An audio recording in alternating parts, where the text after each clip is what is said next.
Well, welcome everyone. This is the Wealthy Speaker University podcast. Today's topic is catapulting fees, what it takes to move up to the next level.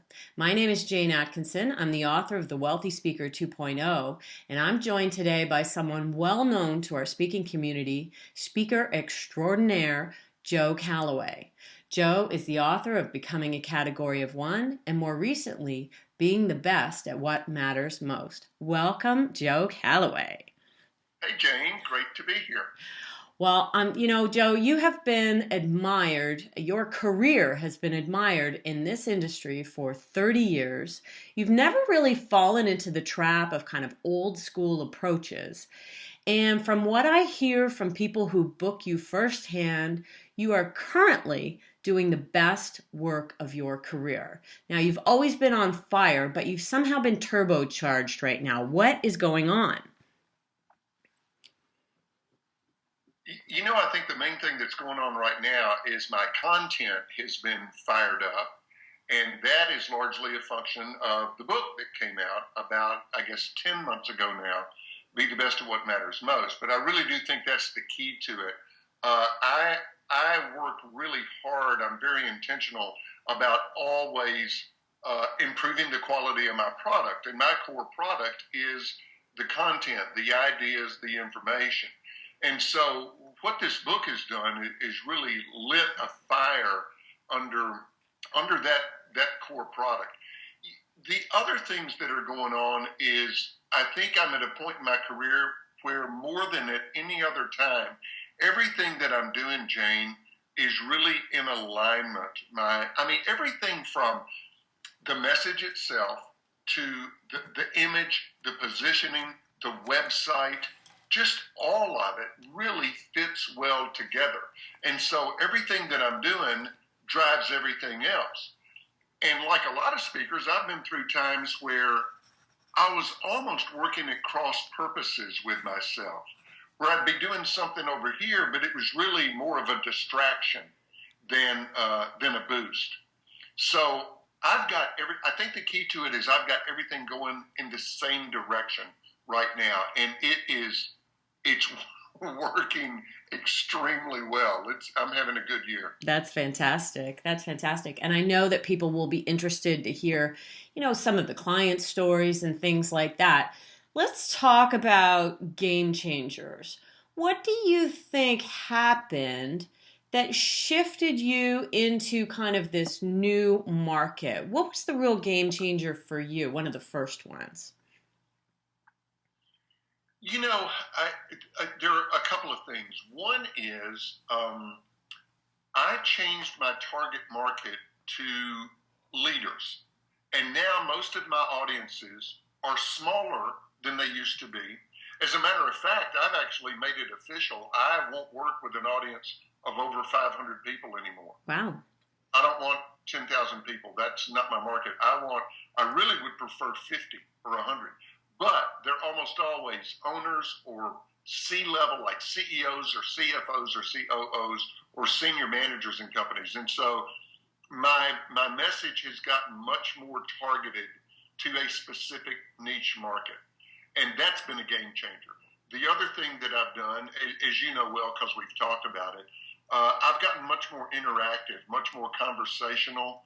I don't see myself as somebody that gives speeches. As a matter of fact, on my website, it says Joe does not give traditional speeches. And it talks about the interactive. Now, I'm not saying that's the way anybody else should go. Mm-hmm. There's tons of room for the traditional keynote speaker, for everything, for all of it, for the workshop leader, for the facilitator, all those things.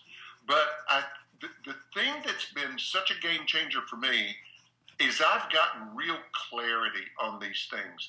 Here's exactly what I do. Here's exactly who my target market is. I've made it easy for people to do business with me because they see what I put out there from a marketing standpoint and they go, okay, I get it. I understand what he does. I may or may not be the right fit, but they understand what I do. And that's been a big deal. And then, of course, the other, when I write a good book, not just a book, Because, Jane, I've written 5 books. 2 of them were really good. Seriously. I believe you. 3 of them, okay. 2 of them were really good. And those really good ones make a big, big difference. So, Becoming a Category of One was really that first book that shifted your whole career away from the large audiences, away from perhaps those bookings where you were there to provide a certain energy. Now you're drilling down smaller groups, leaders, and Becoming a Category of One. You took very, very seriously and a lot of steps to make sure that repositioned you in the marketplace. Talk a little bit about that. Well, I knew going in that I needed to write. I had been in the business for almost 20 years. And the advantage of that is I was a proven quantity, and people like bureaus, for example, meeting planners, they knew I'd do a good job. Mm-hmm. But the flip side of that is Joe Calloway, yeah, I've been there, done that. Because people are always looking for who's a hot new speaker out there. Right. So what I had to do was have the marketplace look at me differently. And the way to do that is by coming out with a different, better product. You can't market your way into excellence. You have to work your way into it. So the first step was write a really good book, which is not easy to do, but mm-hmm. I did it. Then I hired a PR firm that specializes. They only work with books. They choose the books that they want to represent, and they got it in the hands of reviewers. And what happened was, now they can't guarantee me a good review, mm-hmm. but they got it in the hands of reviewers. I did get good reviews. I got excellent reviews from Publishers Weekly, the New York Times, lots of other magazines and newspapers. And those reviews I used to reposition me in the marketplace. It gave me this whole new level of credibility. And as you know, from that, my fee went up dramatically. Mm-hmm. My fee doubled. I went from 10,000 to 20,000 in it wasn't much more than a year. And it was because of the book and my presentations that went along with the book.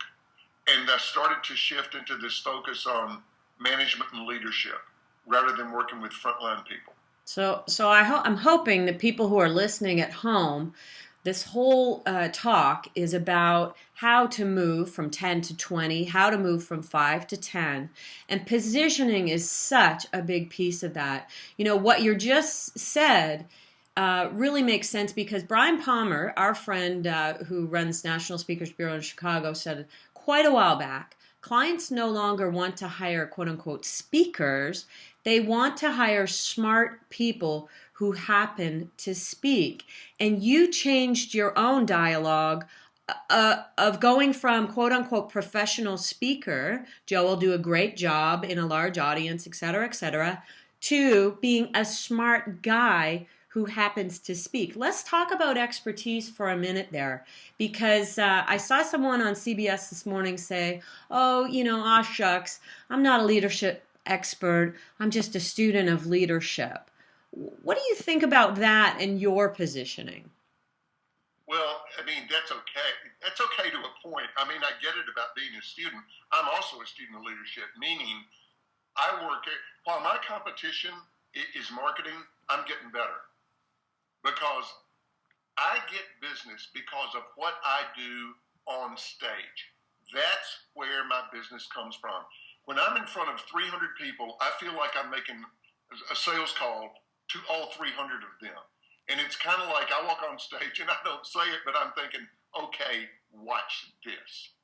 And the idea is they're gonna want it for their organization, for their division, whatever. But to do that, I've got to be the smartest person in the room on my topic. Mm-hmm. I don't mean in a I know more than them about everything way at all. I actually come off pretty humble on stage. Mm-hmm. I tell people that, look, I can't do what you do because I can't. I don't know how to do it. But I do know what you do. I understand what you do, and I prove it to them in what I say. And I know more about what I'm talking about than anybody else here. And again, I don't use those words with them. Sure. But they're hiring an expert. In the days of I don't think many meeting planners say anymore, let's go out and find some speakers. Yeah. They say, let's go out and find some people who can help us with this, this, and this. And that's what Brian is saying. And the days of moving your fee up by having a slick, polished presentation are pretty much over.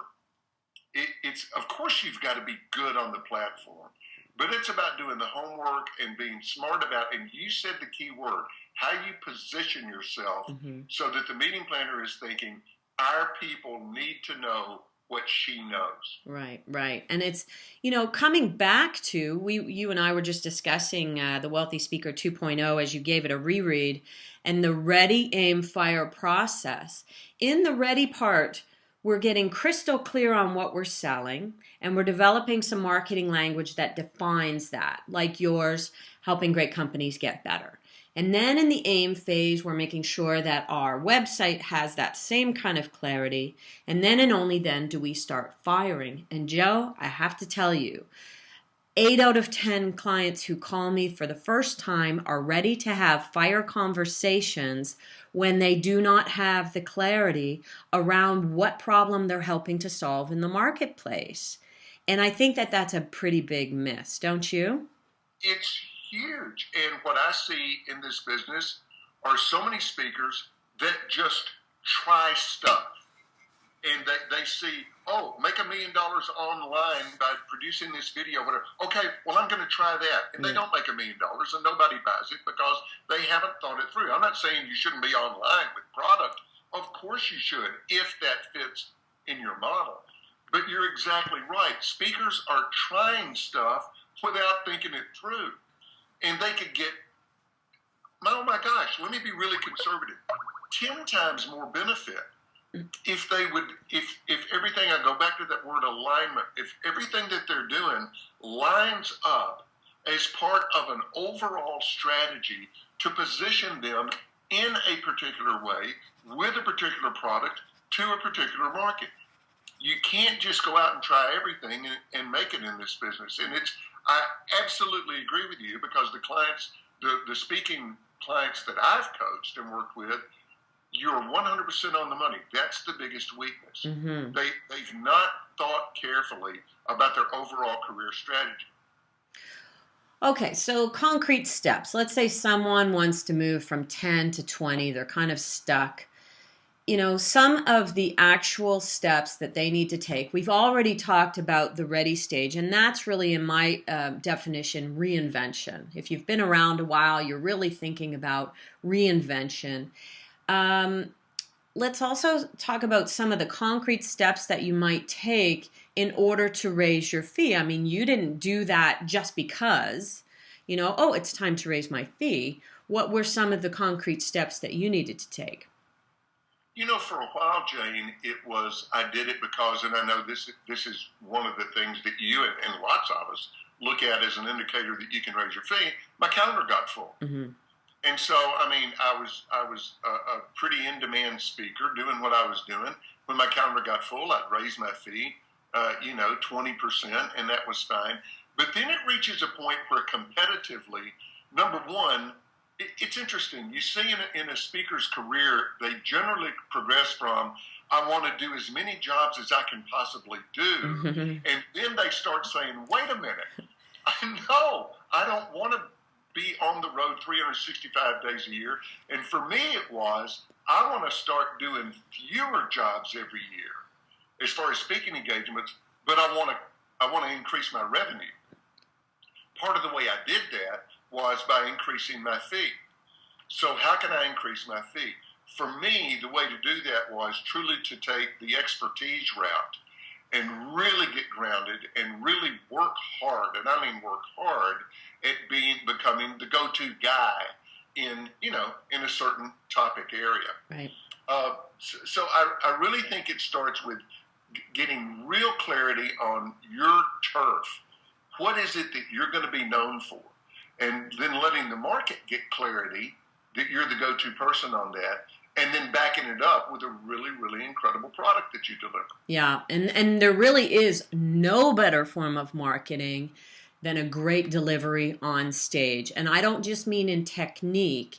You have a combination of content meets style, and I think that people need to find what their obviously they need to beef up their content, but they also need to find what their own style is going to be and what really works for them. So we've got supply and demand, obviously a great reason to raise the fee.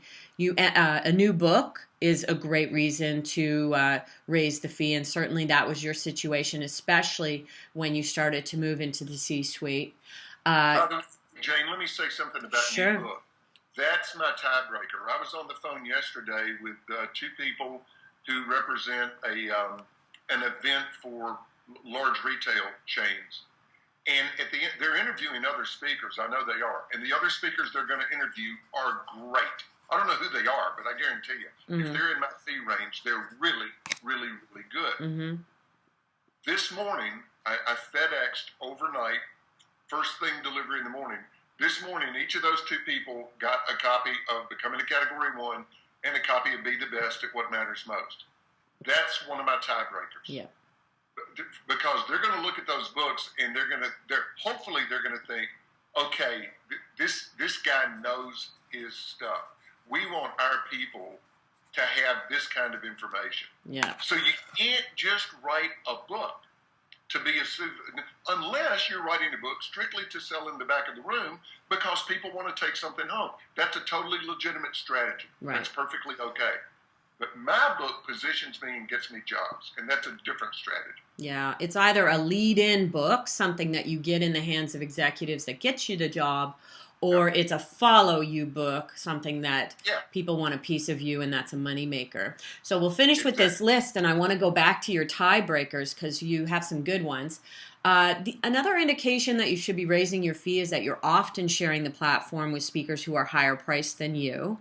And then, of course, when your clients are telling you you're too cheap, that's definitely an indicator that you want to take a look at your fee. Let's go back to tiebreakers. Joe, let's say what some of the basics are. Absolutely, people need to know what's going on. If they're speaking in business, they need to know what's going on out there in business.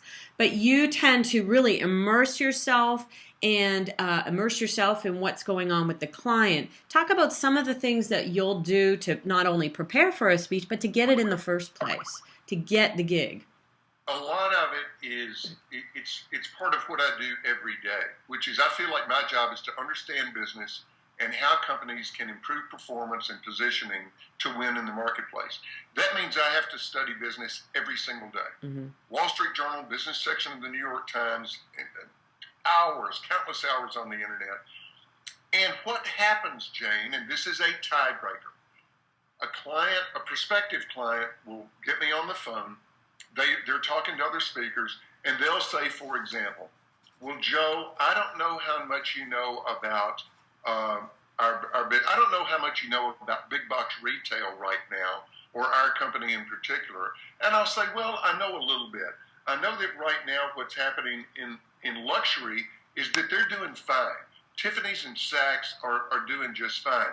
I know one level down from that, which is the arena that you guys play in, it was going up last year, but then it's really hit a plateau. And neither you or your competitors are having much growth. With you guys, I think what's happened since you've got this new CEO who comes from sales and all your previous CEOs have got, I had that kind of conversation.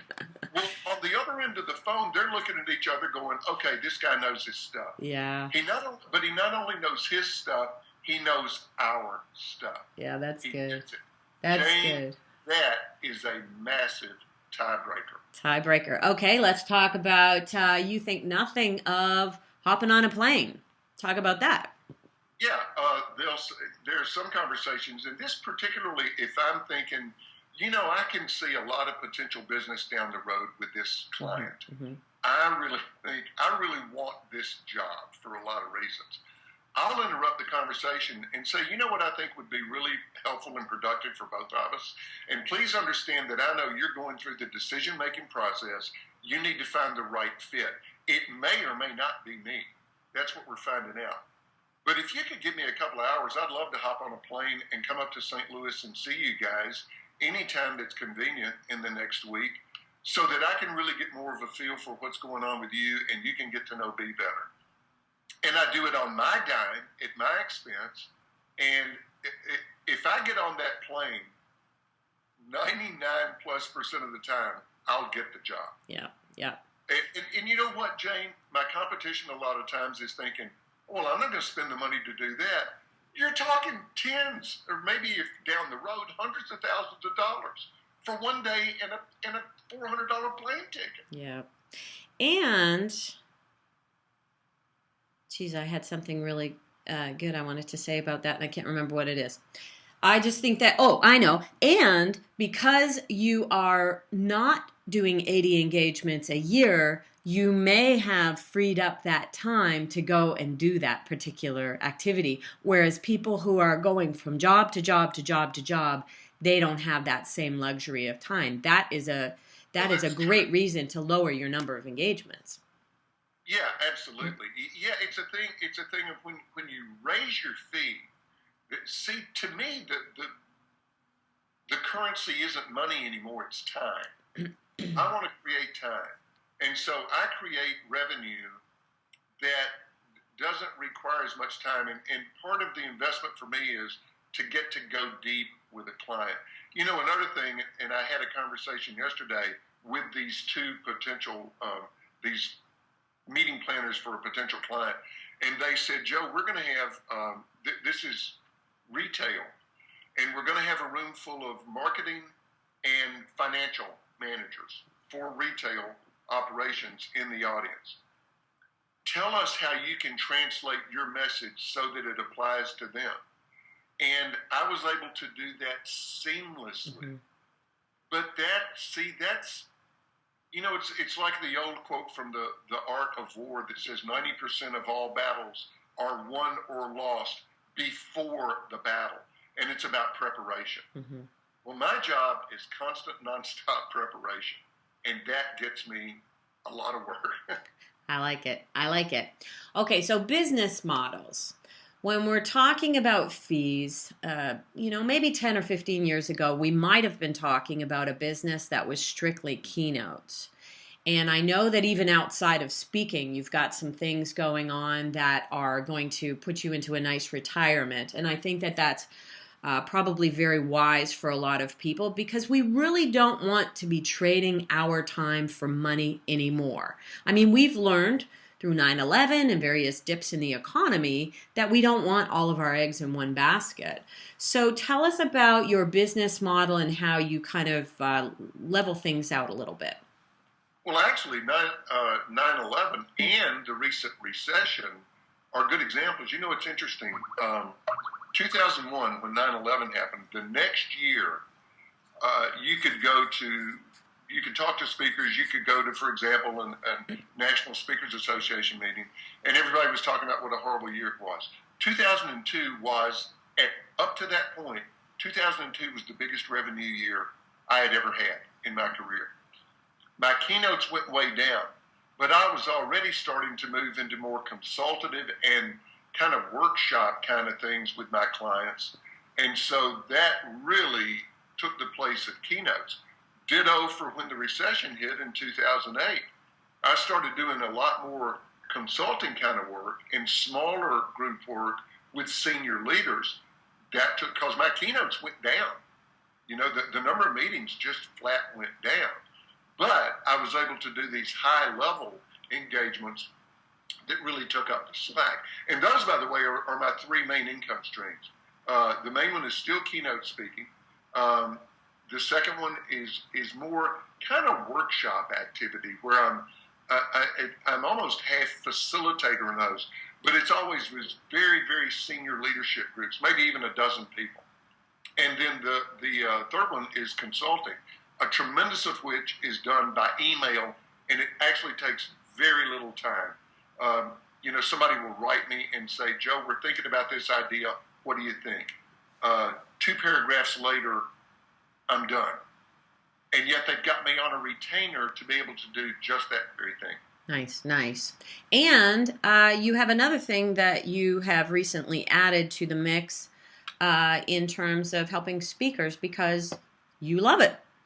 It's fun, yeah. I have been coaching some speakers, and I do that not. Although certainly I want to get paid for the help, but it's the most fun I have. And I know you've experienced this, to see a speaker go from down here to up there, to see them move their career up a whole level, however they define that, it is just a kick. And it's really fun to see somebody that's got a tremendous amount of talent to take the obstacles out of their way. And most of those obstacles tend to be self-imposed. Oh, gosh, yes. To help them get the roadblocks out of the way and see them take off. And it's something that I love doing. Yeah, and I think what you said about self-imposed obstacles, it's just so interesting to see people. I have some clients who are the coolest. I mean, expert in their areas, and they really know their stuff, and they perform at very high levels in front of a room full of C-suite people, and then they come to me and say, but do I really have what it takes? And so I think we do get into our heads sometimes and let the gremlin drive the bus, and standing tall in that confidence, that's one thing that you and I really give people. Now, we have something cool to talk to people about our Masters Platinum event, but let's save that for a minute or two. Tell us about some of the things. I think speakers like to hear about the types of businesses that you're getting hired for. So just give us like a little speedy snapshot of what some of the things, what problems are you being called upon to help companies solve? It's funny. My market has shifted. I'm working, as I said, more with the groups that are hiring me tend to be leadership groups. Mm-hmm. They are managers. I do a lot more with associations now, particularly associations where the members are owners or CEOs of businesses or entrepreneurs. I'm working, Jane, with a lot more small businesses now, as opposed to, oh golly, 10, 15, 20 years ago, it was Fortune 500. Mm-hmm. And now it's much more entrepreneurial businesses and smaller businesses, although I still do some big companies. What kind of industries? A lot of retail, a lot of service, a lot of financial services. Mm-hmm. I actually work with a lot of franchise organizations. Financial services, I mean that in the broadest sense, meaning everything from insurance to banking to stockbrokers to financial advisors. Sure. A lot of those. I work with a lot of B2B companies that sell their services to other companies. And what they hire me for, it's kind of a generalist thing, which is, Joe, we're doing really well. But given our resources and our talent and our product, we know we should be doing better. Hmm. Help us. It's like we were talking about with speakers. Help us take the lid off. Help us take the barriers off. And so a lot of what I talk about is, as a matter of fact, if you go to my website, the new tagline under the logo is creating the high performance mindset. Hmm. Nice. And so this is interesting. I'll have a client say, Joe, we want you to give our people 20 takeaways that they can go back and start doing. I say, I'm not your guy.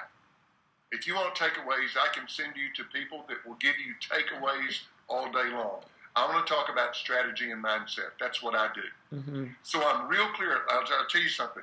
You can tell how somebody's career is progressing one way by how good they are at understanding what jobs to say no to. Mm. Because it's so tempting as you're building your career to take everything. And in the very early days, that can serve a purpose. It gives you experience. But I've gotten to the point now where, Jane, literally, I say no to as many jobs as I say yes to. Wow. I say, nope, I'm not the right fit. And, Jane, that makes me money. Yes, I can imagine when people say, really, you're going to say no to this? That's fantastic. It's a great positioning. I've got a digital one sheet, and on it are about 50 testimonials from last year. And one of them, the client says, Joe did his best to talk us out of hiring him. But we changed the nature of the session so that it fit what he did rather than what we were asking him to do. He kept telling us no. Wow. And I've got that in a testimonial. That's fantastic. I love it. Well, you have 30 years under your belt, and so I think what we want to do with our Master's Platinum program is give people the benefit of that wisdom so that they don't make the same mistakes, so that they save time and money. Let's tell people a little bit about this cool event that we're doing together. Well, the thing that excites me about it is the combination of what you bring to the table with your experience and your perspective, and in my perspective, which, by the way, I am not going to talk about how you succeed in this business 20 years ago. Mm-hmm. Listen, I have to stay relevant. I'm looking at possibly the best revenue year I've ever had in speaking this year. I think that's going to happen given what's been booked and what's on the horizon. And I can't do that by doing what I did 5 years ago. So what I'm going to talk about is what's working for me absolutely today, and yet I'm not going to, by any stretch of the imagination, try and tell anybody to do it the way I do it. Mm-hmm. You've got to find your own way. You've got to find your own path. You've got to find what works for you. But I've gotten pretty good at helping people do that. And so that's part of what we do. And then, of course, we've got a secret weapon in the person of our friend Chris Young, who, well, why don't you talk about Chris for a second? Well, she comes out of a bureau background, but I really even hesitate to call her that, because I think what she is a content expert, and she really gets it. I mean, corporate loves working with Chris to help them solve their problems. It's about that. It's not about filling slots for her. And I really think that the entire industry should be looking over to see what it is that she is up to, because cutting edge, right there, I really, when you call her our secret weapon, you are not lying. Well, and you know what? The company that she has been part of forming in the last year, the industry is looking over at what they're doing, because they're doing some, as far as booking speakers for corporate events, they've kind of rewritten the rule book, and they're doing some really cool things. Chris is, she's that classic thought leader in our industry. By the way, she's acted as my coach for about, 15 years now. Yeah. And she's who I go to, and I'll say, here's what I'm doing, and she brings a perspective that I don't have, and helps me get everything in alignment and pointing in the right direction. And you say, we talk about, you can't see the label when you're inside the jar. I have a coach for that reason. You have a coach for that reason. And this is why we've come together with this. This is a program for seasoned speakers. It's called the Master's Platinum Program. We're going to launch it in April with a retreat in Las Vegas. And then we're going to support people right through to the beginning of 2015. And I just think that it is going to be such a game changer for these people's careers. Yeah, and that's the whole point of it. We really want to see substantive progress, and we want people that are serious, that say, okay, let's take a serious look at what I'm doing. The way I think is I like to help a speaker.